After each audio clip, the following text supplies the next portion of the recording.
কোন আমল করলে ভাগ্য পরিবর্তন হবেই হবে। প্রিয় বন্ধুরা, ভাগ্য পরিবর্তন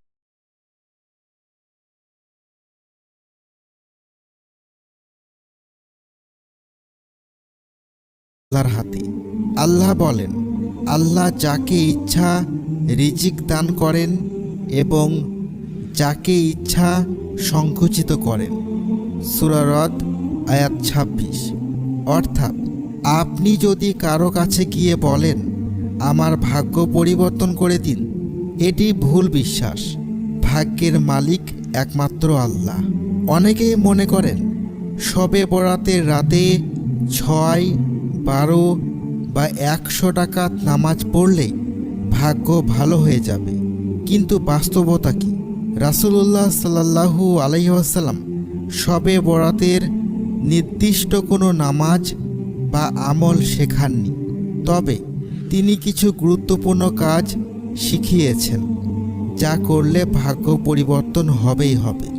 রাসূলুল্লাহ সাল্লাল্লাহু আলাইহি ওয়াসাল্লামের শেখানো 3টি আমল। 1. পিতা মাতার খেদমত করা। যদি আপনি চান আল্লাহ আপনার রিজিকে বরকত দান করুন, তবে পিতামাতার খেদমত করতে হবে। রাসূলুল্লাহ সাল্লাল্লাহু আলাইহি ওয়াসাল্লাম বলেছেন, যে ব্যক্তি চায় তার আয়ু বৃদ্ধি হোক এবং রিজিক প্রশস্ত হোক, সে যেন পিতা মাতার প্রতি সৎ ব্যবহার করে। মুসনাদে আহমদ ৭৮০০। অনেক সময় দেখা যায় মানুষ নামাজ রোজা করে কিন্তু পিতা মাতাকে অবহেলা করে, অথচ তাদের দোয়াতেই আমাদের ভাগ্য পরিবর্তন হতে পারে। 2. আত্মীয়তার সম্পর্ক বজায় রাখা। রাসূলুল্লাহ সাল্লাল্লাহু আলাইহি ওয়াসাল্লাম বলেছেন, যে ব্যক্তি আল্লাহ ও পরকালের উপর বিশ্বাস রাখে সে যেন আত্মীয়তার সম্পর্ক বজায় রাখে। বুখারী হাদিস 5984। অনেকের ভাই বোনের সাথে সম্পর্ক ভালো থাকে না, আত্মীয়দের সঙ্গে মনোমালিন্য থাকে। যদি ভাইয়ের সাথে কথা না বলেন, আত্মীয়দের সাথে সম্পর্ক ছিন্ন করেন, তাহলে যত নামাজই পড়ুন না কেন আল্লাহ বরকত দিবেন না। 3. হালাল রিজিক উপার্জন করা। আপনার উপার্জন যদি হারাম হয় তাহলে আপনার দোয়া কবুল হবে না এবং আমলও কবুল হবে না।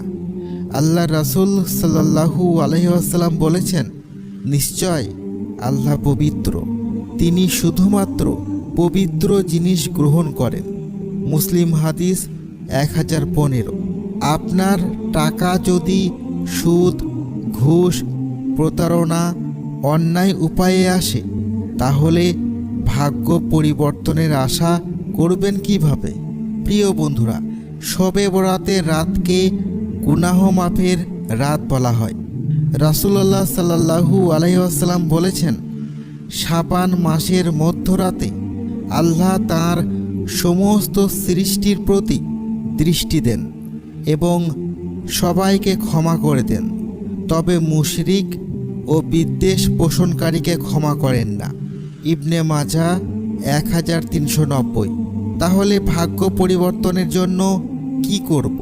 ভাগ্য পরিবর্তনের জন্য করণীয় 5টি কাজ হচ্ছে: 1. পিতা মাতার খেদমত করা। 2. আত্মীয়দের সাথে সুসম্পর্ক বজায় রাখা। 3. হালাল রিজিক উপার্জন করা। 4. আল্লাহর কাছে তওবা করা ও ক্ষমা চাওয়া। 5. অন্যের প্রতি বিদ্বেষ পোষণ না করা। মনে রাখবেন, শুধু এক রাতের নামাজে ভাগ্য পরিবর্তন হয় না, বরং 365 দিন সঠিকভাবে চললে ভাগ্য পরিবর্তন হবেই হবে। প্রিয় ভাই ও বোনেরা, শুধুমাত্র শবে বরাতের রাতে বিশেষ কিছু আমল করলেই ভাগ্য পরিবর্তন হবে এমন বিশ্বাস রাখা ভুল ধারণা। আমাদের সারা বছর সঠিক পথে চলতে হবে, পিতা আদায় করতে হবে, আত্মীয়দের সাথে সম্পর্ক ভালো রাখতে হবে এবং হারাম থেকে দূরে থাকতে হবে। বিশ্বাস রাখুন, যদি আপনি এই 5টি কাজ করতে পারেন তাহলে আপনার ভাগ্য পরিবর্তন হবেই হবে।